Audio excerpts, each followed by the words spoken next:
The mansion was silent, except for the ticking of a grand clock, echoing like a countdown to death. A sudden gunshot shattered the silence, its thunder rolling through the marbled halls. Blood sprayed across velvet drapes as Vincent Marino collapsed. The feared Kingpin struck down in his own fortress. His hand trembled, reaching for a phone that lay just out of reach, a final desperate act of control slipping away with his last breath. Michael Russo stood in the shadows, his heart pounding as he whispered, "The king is dead." His voice cracked, half triumph, half terror, as though he wasn't sure which side of history he had chosen. The air smelled of gunpowder and betrayal, and Michael knew nothing in their world would remain the same. Outside, storm clouds gathered over the estate, lightning flashing like nature's own judgment. Every corner of the mansion seemed to breathe with ghosts, watching silently as the empire collapsed. The weight of what had been done pressed heavy on his chest, an irreversible step into chaos. The rain hammered harder against the roof as whispers spread among the mansion staff. Michael Russo said, "It begins tonight," his voice low, carrying the weight of betrayal. Fear seeped into every corner as guards shifted nervously, uncertain of loyalty. The walls of the estate, once symbols of power, now felt like a coffin. The silence that followed Vincent's death was deafening, broken only by the sound of heavy boots pacing the marble floor. Michael tightened his grip on a revolver, his mind racing. He knew alliances would crumble before dawn, and blood would flood the streets. Shadows seemed to watch him, judging his choice. A storm outside mirrored the chaos rising within, each clap of thunder a reminder that the empire was unraveling. In the dim study, portraits of past dawns stared down from gilded frames. Michael Russo whispered, "Your legacy dies with you, Vincent," his voice trembling with defiance. The smell of gunpowder clung to the air as dust drifted from the ceiling. A decanter of bourbon trembled on the desk, vibrations from distant footsteps shaking the room. He lit a cigarette with shaking hands, smoke curling like ghosts of the fallen. Every shadow felt alive, ready to strike. The enforcer would come soon, Michael knew, and when he did, there would be no forgiveness. The firelight flickered, throwing long twisted shadows across Vincent's corpse in the hall beyond the door. The guards argued in hushed tones, loyalty shattering like glass under pressure. One muttered, "We follow Vincent's bloodline," another hissed, "The throne is empty now." Their voices cracked with fear. Michael Russo stood at the staircase, listening, every word another nail in the coffin of their unity. His presence sent silence through the hall, but mistrust already burned in their eyes. The empire that once stood unshakable was splintering before his gaze. Outside, the storm howled, as though the heavens themselves were tearing at the family's legacy. Michael's hand brushed the railing, the wood worn from generations of power now trembling under his palm. The night deepened, the storm outside refusing to rest. Michael Russo sat alone in Vincent's chair, the leather creaking under his weight. He said, "A kingdom built on blood dies by blood," his tone sharp as steel. Lightning illuminated the ruined room, casting him in the king's seat, though his heart refused the crown. His reflection in a glass of bourbon looked like a stranger, hollow eyes staring back. A phone rang faintly in another room, unanswered, echoing like a warning. Michael knew the message had already gone out. The king was dead, and the wolves were coming. The weight of his choice pressed on his shoulders like chains. Morning light barely touched the mansion, its grandeur now soaked in dread. Michael Russo sat at a long oak table, staring at Vincent Marino's empty chair. He said, "Blood calls to blood, and it won't stop." The air stank of rain, smoke, and betrayal. Outside, black cars lined the driveway, emissaries from rival families, arriving with smiles sharp as knives. Whispers swirled, who would claim the throne? Michael's pulse quickened. He knew the syndicate wasn't mourning, it was hunting. Each handshake, each glance, carried hidden threats. The storm outside had passed, but inside, a darker one raged. The emissaries gathered, coats dripping rain, eyes darting like wolves scenting blood. Don Carlo Romano, male 55, Italian-American, leaned close to Michael and whispered, "A kingdom without a king is free for the taking." His words sliced through the silence. Another figure, Sofia Marino, female 34, Italian-American, Vincent's niece, narrowed her eyes at Michael, her lips curling into suspicion.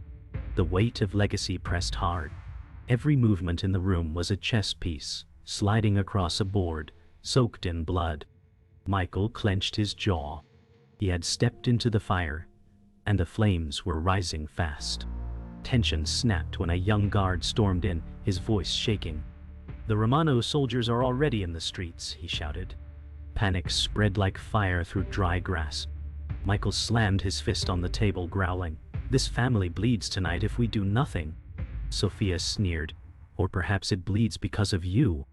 Michael's chest burned with anger, but the truth was undeniable. Loyalty was splintering fast. Every second wasted meant another block in the city falling to rivals. A fear thickened the air, the mansion groaning under the weight of betrayal.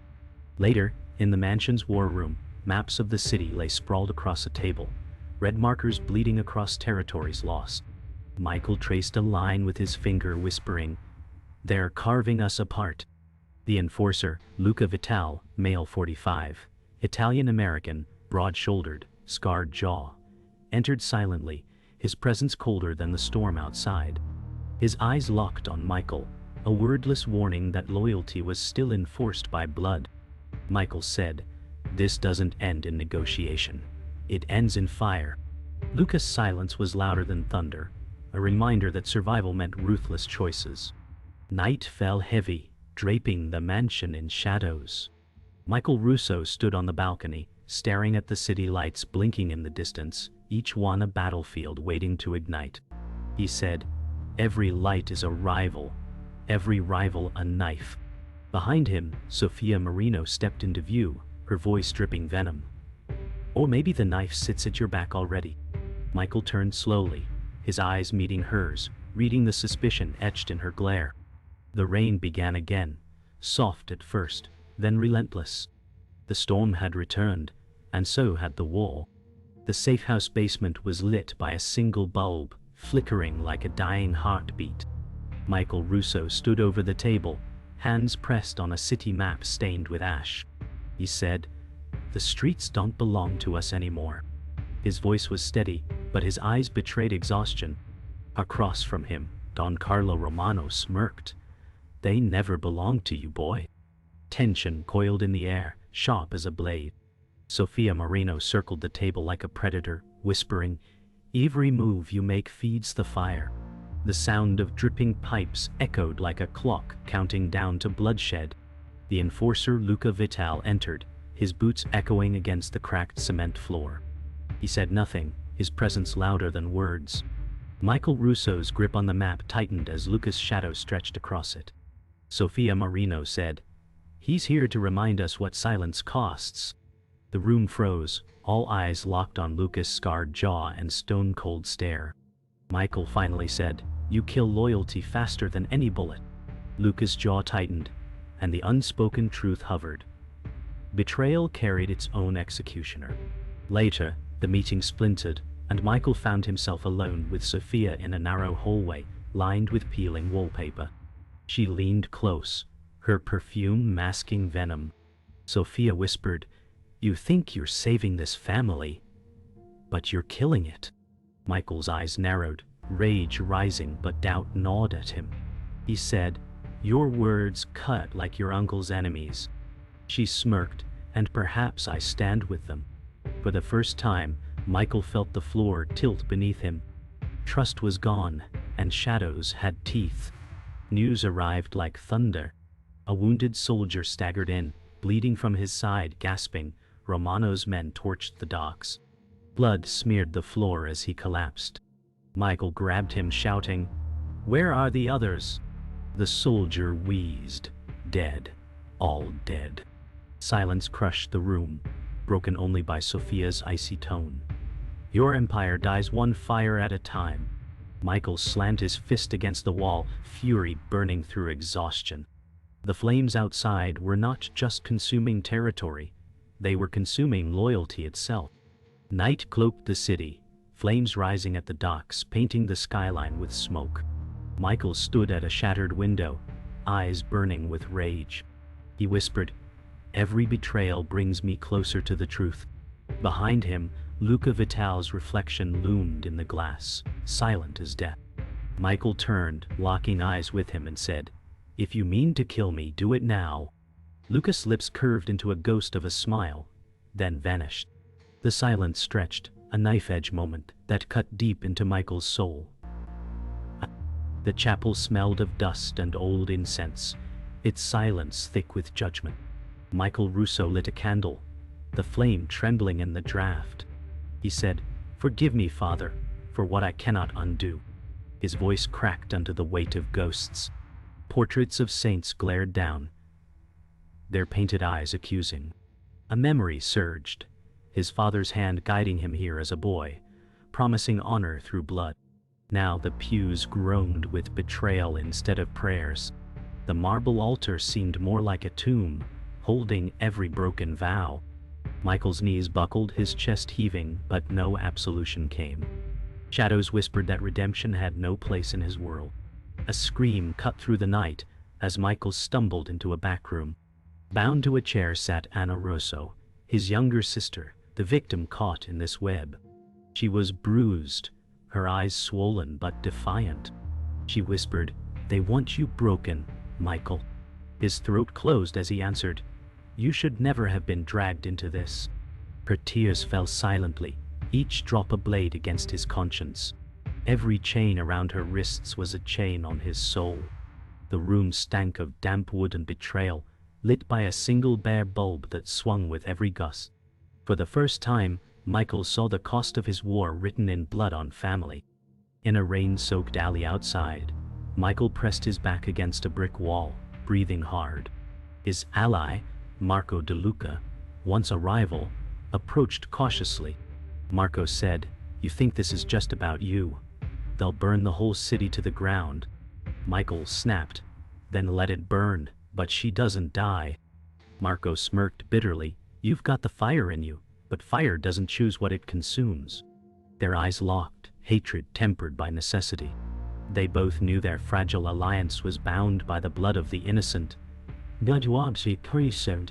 Thunder rolled above, as though the heavens mocked their pact. Back in the safe house, Michael stared at Anna's wounds, rage boiling beneath his skin. He said, "Every mark they left on you, I'll return tenfold." Anna shook her head weakly, whispering, "Don't lose yourself, Michael." Her plea struck deeper than any blade. The maps on the table blurred in his vision, red markers now symbols of suffering, not strategy. The walls closed in, suffocating him with the weight of vengeance.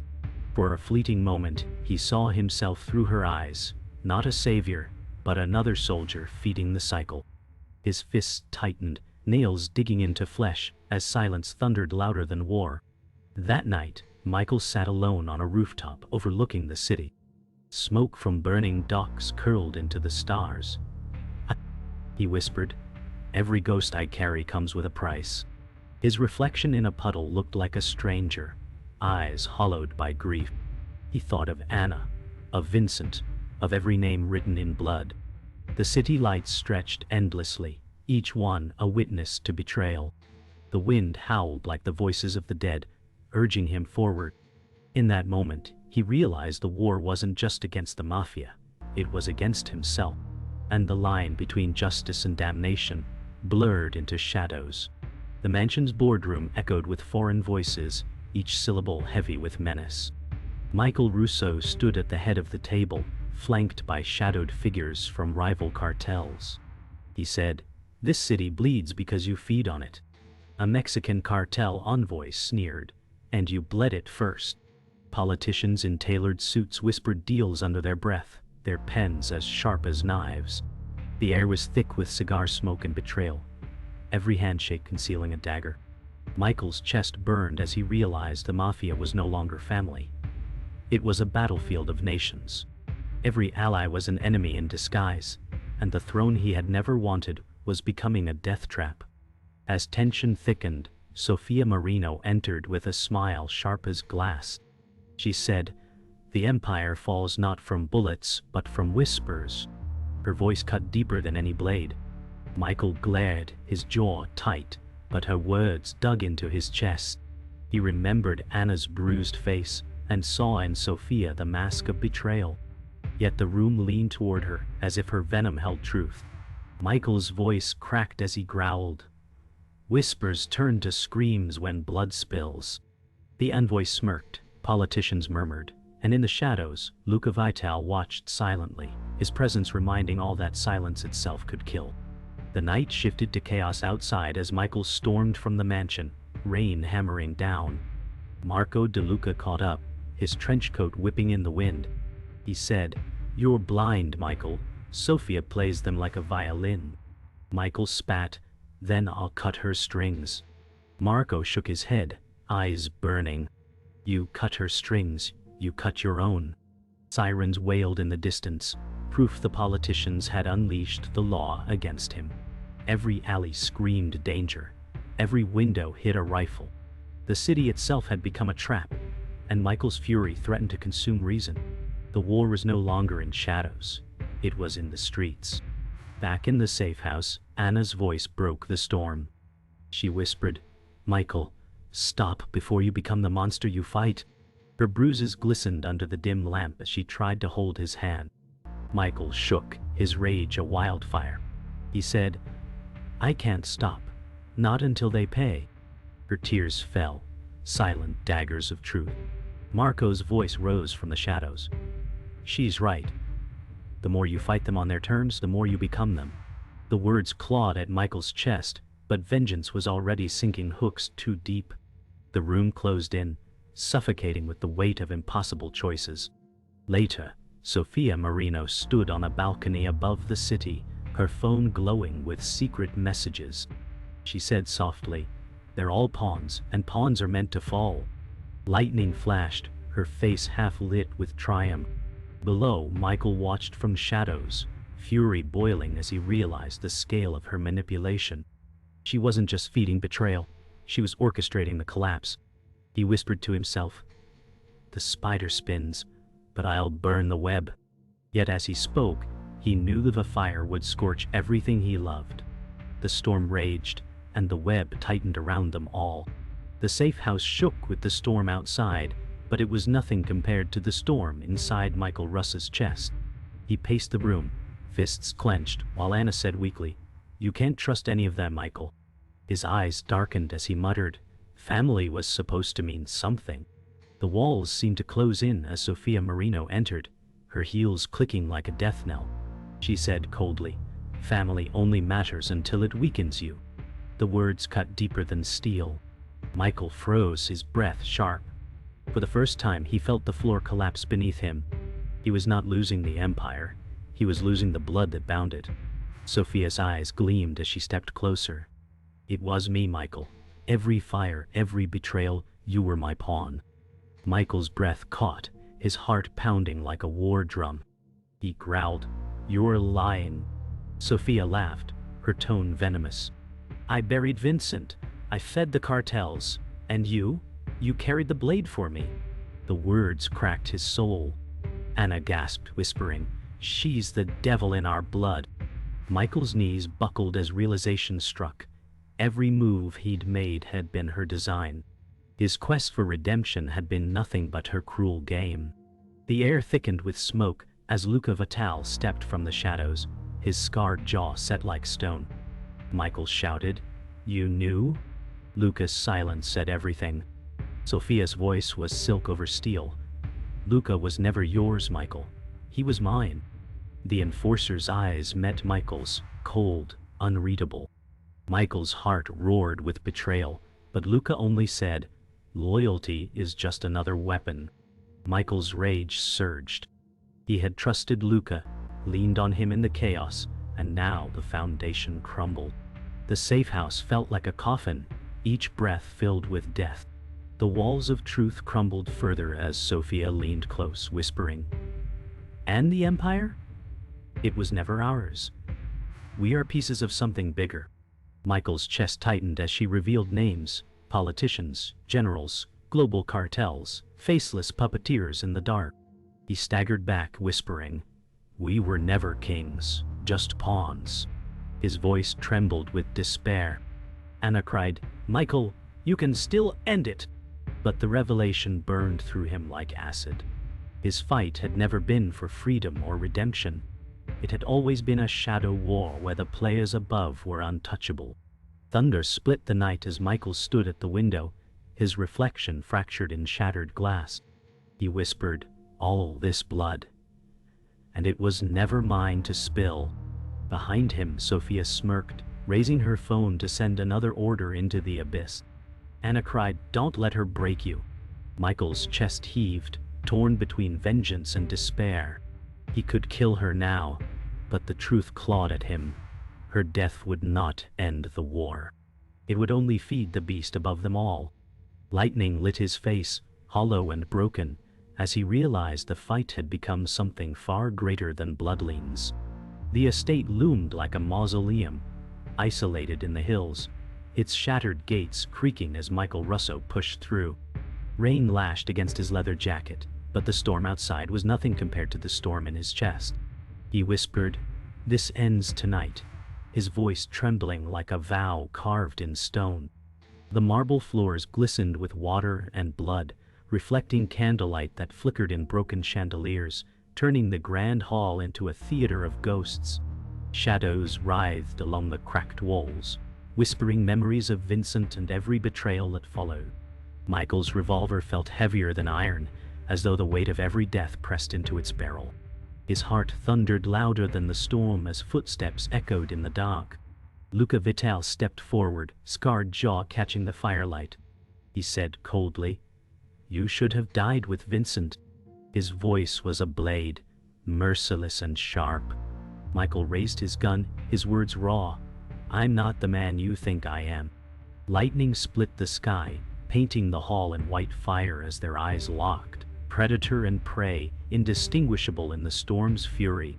The hall erupted in violence as Luca struck with brute force, his fist crashing into Michael's ribs like a hammer. Michael stumbled, blood spraying across the marble as thunder roared above. He snarled, "You'll die with her lies on your tongue," rage fueling his strike as he slammed his revolver into Luca's jaw. Luca staggered but roared, swinging back, his voice a growl, "Loyalty dies with weakness." Each blow was a story written in blood, every grunt the weight of decades of betrayal, echoing through the Empire's bones. Glass rained from the shattered windows, scattering across the floor like broken stars. Michael's body ached, but he refused to fall, his fury burning hotter than fire. The chandelier above swayed violently, its crystals trembling as though the house itself wept under the violence. Lightning cracked, illuminating the fighters locked in a war that was more than fists. It was history colliding, brotherhood destroyed, and ghosts screaming through the cracks in their bones. The estate groaned like a coffin splitting open, each strike carving another nail into the Empire's grave. Michael gasped for breath, blood dripping from his lip, as he pinned Luca to the ground with sheer desperation. His revolver pressed against Luca's skull, shaking with the weight of choice. Luca sneered, "Pull the trigger, and you become me." His scarred face twisted into defiance. Michael's hand trembled, sweat mixing with blood as Anna's words echoed in his mind. "Don't lose yourself." He whispered, "No more," lowering the gun with trembling conviction. For a moment, silence reigned, broken only by storm and ragged breaths. Then a gunshot cracked the air, sharp and final. Michael froze, stunned, as Luca's body twitched violently, blood spreading like a dark flower across the marble. He turned, eyes wide, to see Sophia Marino on the balcony, her pistol still smoking. She said coldly, "Weakness has no place here." Her voice was ice and poison wrapped in silk. Michael's chest collapsed inward, his soul breaking as he realized the truth.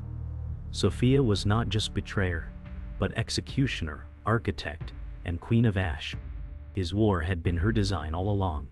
Michael staggered to his feet, fury and despair colliding in his chest. "You wanted a king," he growled at Sophia, "but all you'll have is ruin." Her lips curved into a faint smile, her voice a whisper dripping venom. "Ruin is power." His revolver lifted, aimed at her heart, yet hesitation gripped him like chains. The storm howled outside, rattling the windows like the laughter of gods. Anna's voice returned, soft but unrelenting. "Don't lose yourself." Michael's eyes burned, torn between vengeance and redemption. In a single motion he fired, not at Sophia, but at the chandelier above. Time seemed to fracture as the monstrous crystal beast collapsed, exploding in shards that showered the hall in fire and smoke. Flames ignited from toppled candles, leaping hungrily across velvet and oak.